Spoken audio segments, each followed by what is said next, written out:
Yes. So no matter what, if they lose to 100 Thieves next week, even if they 2-1 this and they lose to 100 Thieves 2-1 or 2-0, they're also still out. So they pretty much need to focus on it. Weirdly enough, like the 100 Thieves thing could be all that matters for them, but more importantly, not getting swept by FlyQuest was the most important quest for them this week. It's a bit deflating, actually. Like I debated whether or not saying that, because yes, like winning against FlyQuest is amazing, but even if they lost this and they 2-0 next week, they're going to be in playoffs. Sure, but I think then what you can say for Shopify going into this final game is play for confidence. Play to continue elevating yourself, and as Insanity said at the top of the bumper, find something new that you can discover about yourself so you put yourself in the best position to go forward next week against 100 Thieves. And I think for FlyQuest, what happens if they win 2-1? What is their playoff implications like? So for FlyQuest, it's extremely important for them to win, because then they can still get a top 2. So if they win this match, then a match win of either kind against C9 next week, 2-1 or 2-0, would make them second place, which gives them that first round playoff bye. If they lose to Shopify 2-1, then a 2-1 against Cloud9, or even a 2-0 against Cloud9 wouldn't get them top 2, because the game score tiebreaker wouldn't matter. So it's a little bit must-win for FlyQuest. Yeah. So FlyQuest even have more of an incentive to close the series out, whereas for Shopify, use the fuel of knowing that you can play spoiler to your opponent, denying them that top 2 bye as extra drive to close the series out strong. As we head into the draft phase, FlyQuest taking blue side, as Sven predicted it. They went with the Ashe. They realized how strong it was in B-Boy's hands. Shopify immediately answering with the Renekton ban. They go straight up for the Gnar and the Jhin. Third Gnar game in a row for Bwipo. Bot lane has been a bit of a disaster this series for FlyQuest, which is quite unexpected, as Masu Busio dominated the week prior, with Masu actually being our reigning player of the week. This Jhin for Insanity, we have to respect it as a flex pick. I think it can go B-Boy or Insanity, so you never know with these Shopify drafts, especially when they're on red. Shopify, what are they going to show from their hand? Do they want to go for the Nautilus once again? Give Zeyzal guaranteed lockdown? That would be crazy. Don't get your hopes up too fast, guys. It's going to be the return on the Taliyah. This technically still could be a flex pick, but I imagine that Shopify realizing Boogie had an excellent performance on this champion, and for them, it's like, let's not give FlyQuest an opportunity to ban it in the next round. Yeah, I think that's fair. Even though there are still a lot of flex possibilities for Shopify, I do think that Boogie should play Taliyah again. Yeah. If I'm just going with shoulds, because he was able to keep pace with Inspired's Lilia. And quite honestly, if Inspired hadn't picked up so many kills defending his somewhat lackluster bot lane in the last game, it would have been even more one-sided for Shopify. So they should be pretty happy with the 3 champs they have locked in so far. Yep. There's a couple of things that are looming for FlyQuest. They have yet to pick a top laner, and this is an early Gnar blind pick. Yeah. In previous metas, we have seen crazy counter picks. Aurelia, Yasuo all come to mind at the moment. I'm curious what FlyQuest will want to see from Bwipo. Yeah. I really want to know what he has cooked up, because he was quite passionately speaking with the camera glance we got into what they were talking about in between games. And historically, Bwipo has dominated Fake God. I was looking into these stats before the series, and I think all-time Bwipo was 7-2 against Fake God. This is all-time LCS with dominant laning phases. I think he was averaging 18 CSD at 14 in the favor of Bwipo. And this series, he's pretty much even in lane. Fake God has obviously won both games. Fake God has been 12-2-7 across both games. And with all of that, they still decide that their 3 bans should be Brand, Leona, and Renekton, to just let them have the Gnar. So this tells me that Bwipo is saying it's the matchup problem, and it's not the player, and his coaches are trust-falling him. So we need to see what he has left to shut down Fake God's Gnar, who's having such an incredible series. The Lucian lock-in for in Shopify Rebellion. Most likely going over to Insanity once again to guarantee that prio into the Corki, which gives Boogie free reign. FlyQuest, what is their option into the Gnar? Shopify already predicted a Malphite ban and the Scion lock-in. It's just a big old tank. I see what FlyQuest has been discussing. I feel like they've been saying, wouldn't it be nice if we just had a good 5v5 team, since we can stall out the game for days and it's just about the team fights for us? That's what this Scion accomplishes. He's not going to win lane, but it's going to give Bwipo a huge amount of tankiness in this game. Look what he's up against. Gnar, Jhin, Lucian. Armor stacking, plated steel caps. He's going to be the tank of tanks. That's the gamble. FlyQuest, very positive that Shopify do not have what it takes to close a game out in lightning fashion. And to their credit, it took plus 30 minutes before Shopify were able to close out the Nexus with a 6,000, 7,000 gold advantage. So this is something that FlyQuest are just reading and saying, what do you got, Shopify? Can you actually blitz us in this final game of the series? It's going to be about the bot lane for Shopify early. That's what has given them advantages in this series. Bvoy and Zeyzal have been stepping up in a big way. 2v2 kills in both games 1 and 2. It's given Boogie a place to play around after that. It's kept Inspired not completely at bay, but at least it limits the impact he can have on the overall map. Let's see if Shopify can pull off an upset, get wins 2 weeks in a row, or if FlyQuest can keep their chances of top 2 alive.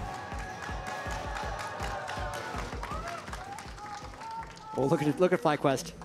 They're on a mission. All 5 of them, right out the base. Inspired will be the first one to lead for Vision, making sure that the rest of FlyQuest is not seen. Zeyzal already took a recall, so it doesn't look like Shopify will try and capitalize and punish Inspired if he goes forward, which would be the bait that FlyQuest need to set up and try to lure Shopify into that trap. Yeah. There's an outside chance of a lane swap here as well for FlyQuest because they have the Scion, depending on how much they've been practicing it. They have a lot of lane swapping experience from MSI, and this is, from experience, the best time to lane swap because you're so locked in to the intensity of the series and thinking about the lane matchups. When in a series deciding game the other team lane swaps, it's very easy to forget that it's possible. Shopify are going to start poking their head around and see what's up. Oh, wow. Boogie flashing away from the Decimating Smash as soon as they place the ward down. I mean, this tells me that Shopify was prepared, actually. The fact that he was so ready to flash away meant he was waiting for some type of lane swap vision control cheese where they get you with the Scion Q. He would have actually been completely fine, but he didn't know that, and he was incredibly ready to stay alive. Yep. Definitely a shame knowing that after the aftermath, Boogie realizing it was only 2 members, he probably could have survived, but that's just kind of the forethought or the mental prep that Shopify are going in. They're making sure they're not giving away any chances to FlyQuest. And now it's an experience game. Bwipo, I believe, got 2 of the 3 minions. There's 4 people down bottom lane, so he's currently not opting for the let them kill me so I can get the wave strategy, and is instead just backing away. Yeah. I was kind of ready to see with the Scion pick if FlyQuest were going to go for a late invade and then have Bwipo kind of help Inspired clear the jungle a bit, but because Shopify maintained strong battle lines on both top and bottom side of the map, Inspired's not able to go right away into the jungle. But now that there is a vertical split, strong side of the bot for Shopify, top side for FlyQuest, Inspired now gets the chance to full clear through the top red buff quadrant. Yeah, vertical jungling. The thing here, though, is that they're basically giving free gold over to Bvoy that Masu is not going to be able to get.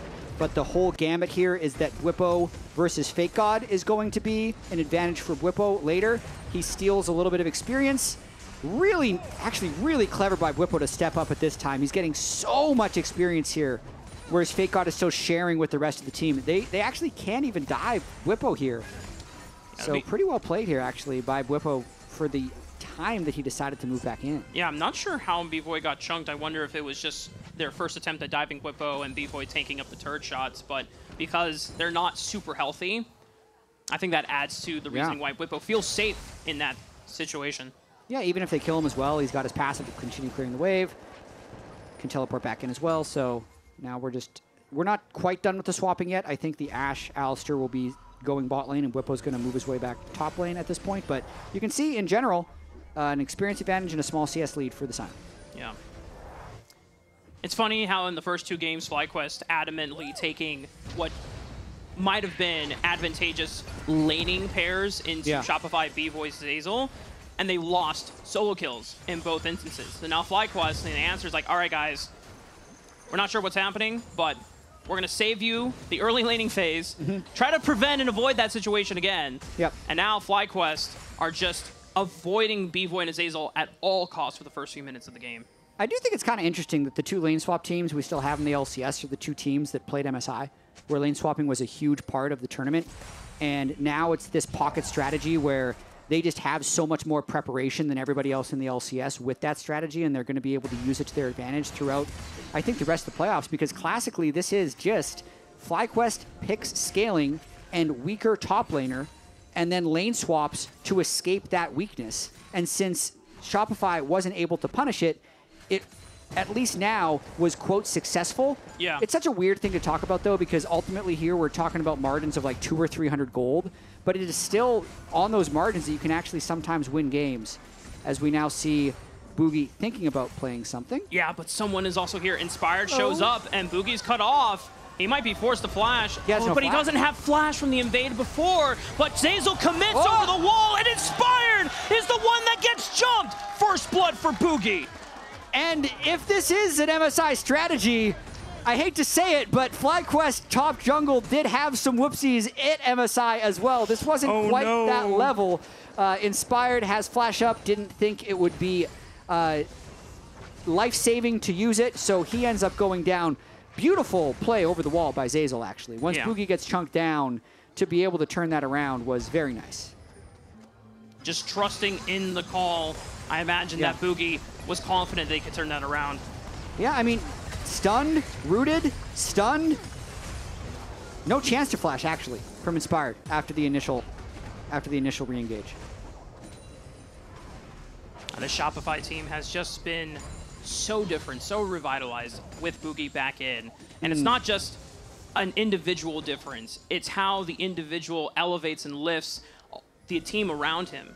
Because you would imagine that when they were trying with Tomio coming in, that Zeyzal would be able to take up a lot of the mantle of the shot calling, but it seems like they were lost and directionless. Even if you check out the Shopify content in the vlogs, you know, they say like, man, it seems like we just don't know what to do. But with Boogie back in, confidence is back. Everyone is on full throttle. It's given them so much direction in the early game, late game as well.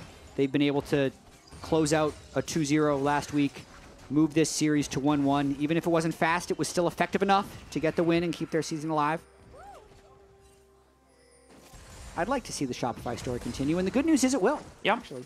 So even if they lose this, because they kept their game score high enough with a 1-1 against FlyQuest, 2-0 against 100 Thieves, even if they lose this series, would still keep them in the playoffs. Correct. But the importance of this series win for Shopify is whether they would need a 2-1 or a 2-0 against 100 Thieves next week to make playoffs. Still going to be most importance on that series, but important technicalities of this season format and what is at stake for Shopify moving forward.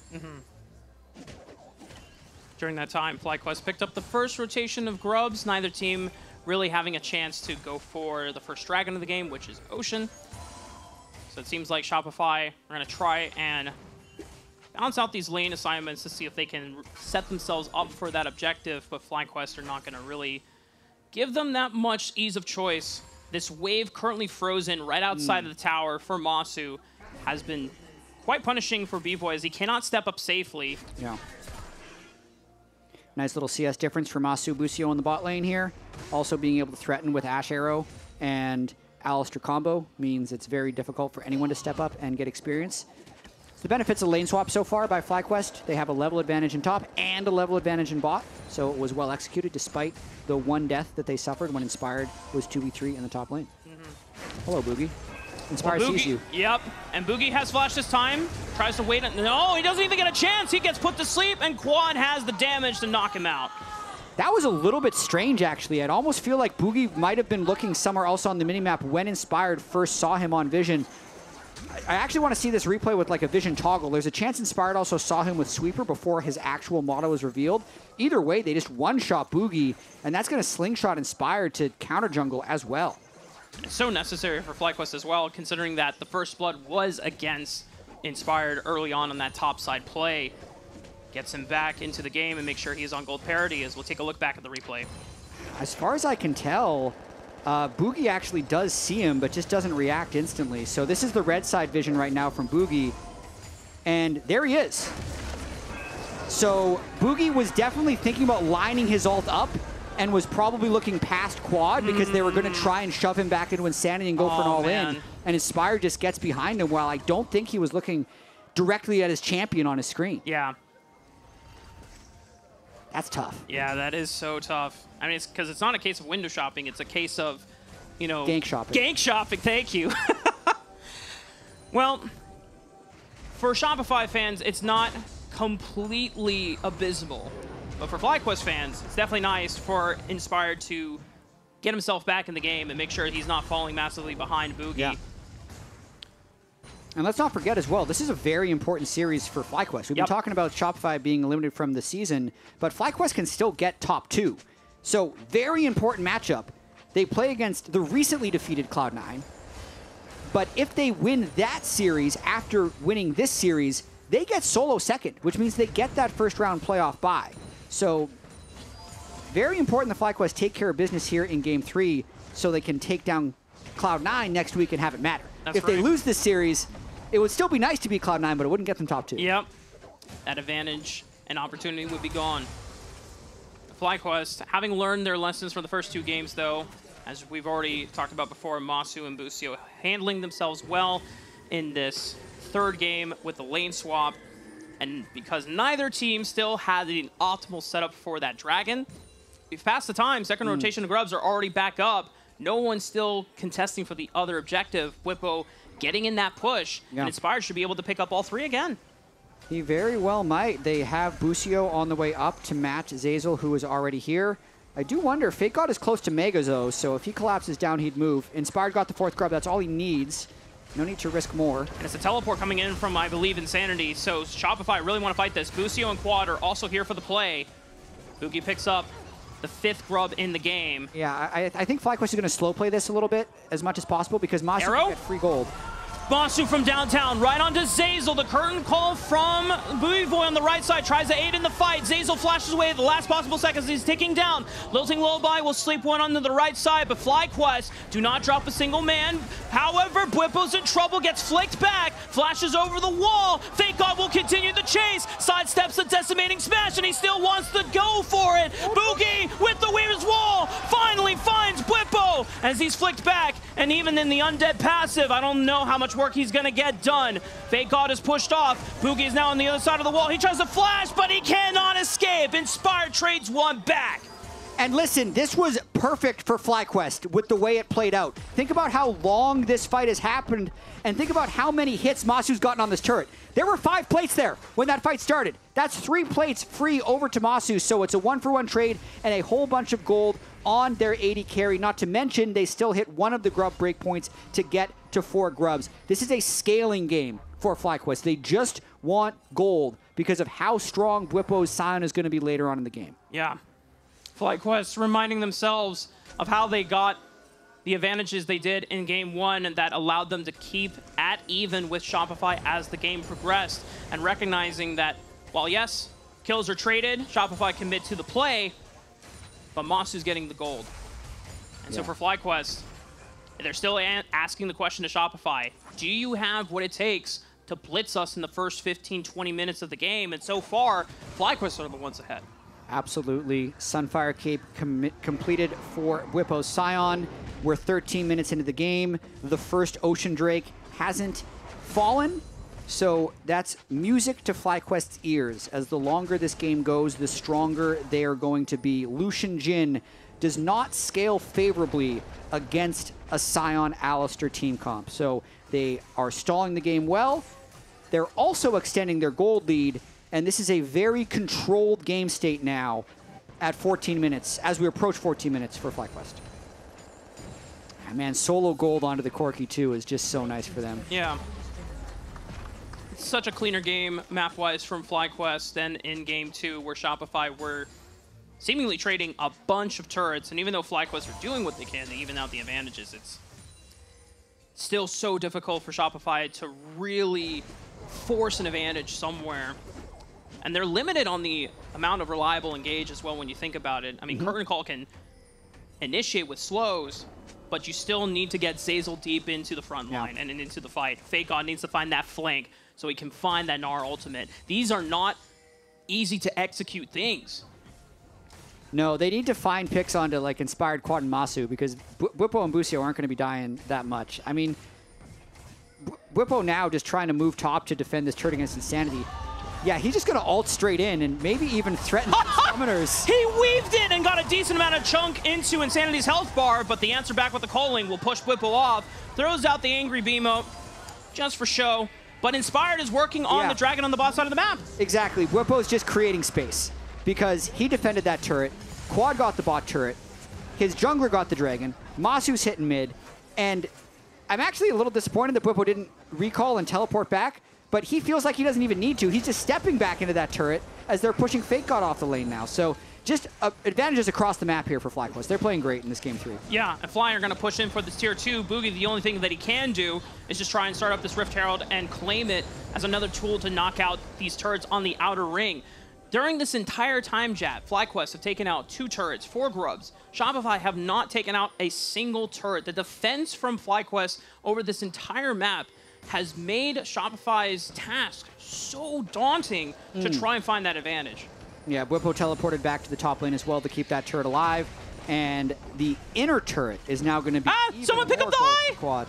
Pick up the eye! No. No! Shopify. No! I mean, at least they won game 2. Let's think about the positives here. That's the sigh of relief. Yeah.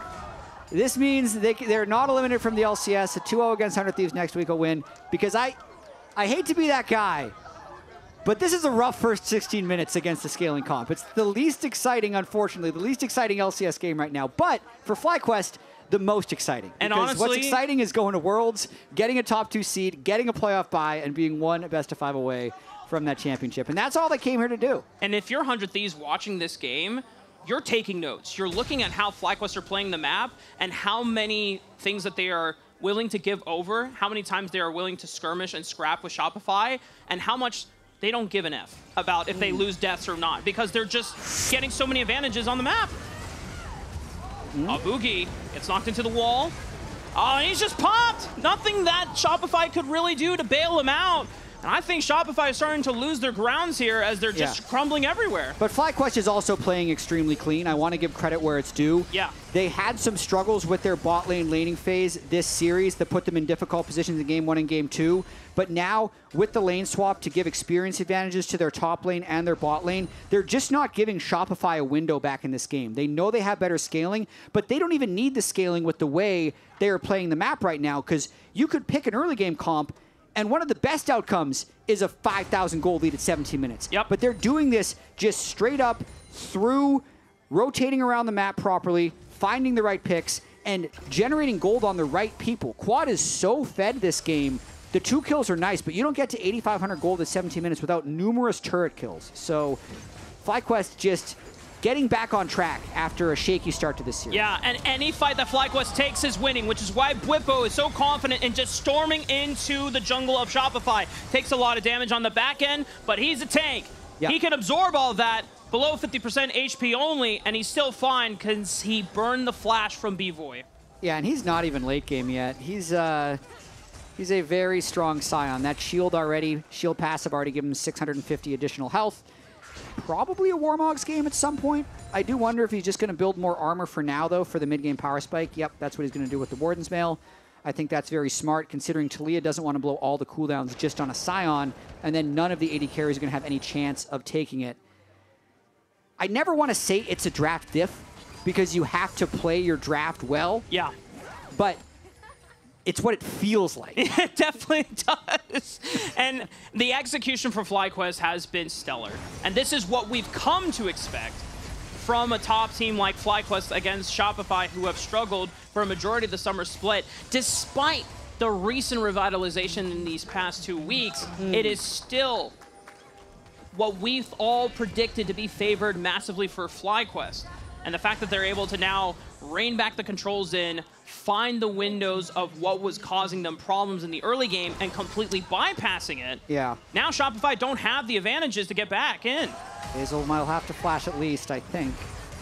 No, this gets out of there, no problem. Nicely done. But Lucio in that trade, Shopify had to send 3 people to Bwipo to take the top turret, and they lost their inner mid lane turret, tier 2 mid lane turret. So another trade up for FlyQuest, and they're going to go back, spend that gold. They got over 1,000 gold in 4 different pockets, so they'll be much stronger the next time they redeploy. Yep. These are the strengths of what we have really come to admire about FlyQuest throughout the split. When if they're faced with problems in the early game that they cannot brute force their way through, or, you know, frankly, hands check, then they come up with solutions. And clearly that second game end of talk outside proved very fruitful as FlyQuest identified a proper game plan going into this game 3, where Shopify are just truly running out of options to come back. For sure. Bwipo, I think, hadn't been playing up to his standards in this series in games 1 and 2. He's all over the place in this game 3. Lucio flashing over and after Boogie. He's not getting anywhere. FlyQuest have complete control of the map and complete control of Boogie's own jungle. Yeah, this is a signature Bwipo game, creating space, because he's 0, 1, and 2 on Sion with only 150 CS. It doesn't look like that much when you look at the scoreboard, but if you're the enemy team, man, this Sion has been so incredibly hard to deal with. He's been 1v2, 1v3, 1v4, defending turrets the entire game, and he's still making a large impact when the team does go for fights. So really well played by Bwipo. Quad as well in this. I mean, we've talked a little bit about the season for FlyQuest and how poorly it started for Quad. Yeah. Their first matchup of the whole split was against Team Liquid, a finals rematch. He gets solo killed a couple of times by APA. He just replaced Jensen. The Flame is at its peak, and he's really stabilized his game since then. Yeah.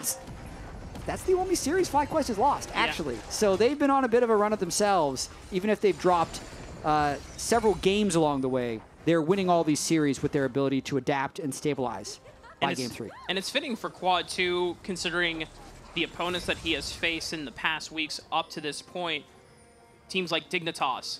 You know, that was the team that Jensen went to after, and so many people were criticizing, calling. It's like, hey, Quad, there's no way that he's better than Jensen. He solo killed him twice in the reverse mirror matchup in both games. Yeah. He takes on Quid, another person who would have been strong competition considering that he was the reigning MVP, and he's able to deal with him just fine, outscales him, is able to play out the fights hard, and provides as much damage as he can for FlyQuest in those team fights. So Quad has been leveling up his game and proving to be worth the investment that FlyQuest made this offseason.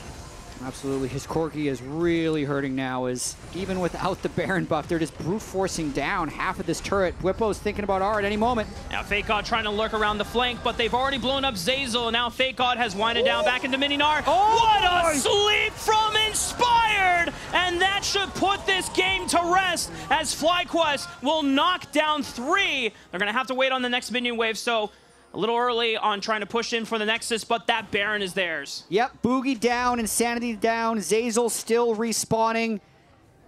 Gotta walk around the pit, but it looks like they're gonna be getting that Baron during this replay. Let's watch this one more time. You can see Bwipo so confident, knows he's completely unkillable, so can just fly in, kind of camouflaging himself with the Ash Arrow, and then literally 3-man E by Inspired. Catches a bit of turret aggro, so can't follow up. Baron is secured as well, and that is a big lead. And before Jat, if we weren't confident saying this game is over, I think we can now safely say with an 8,000 gold advantage.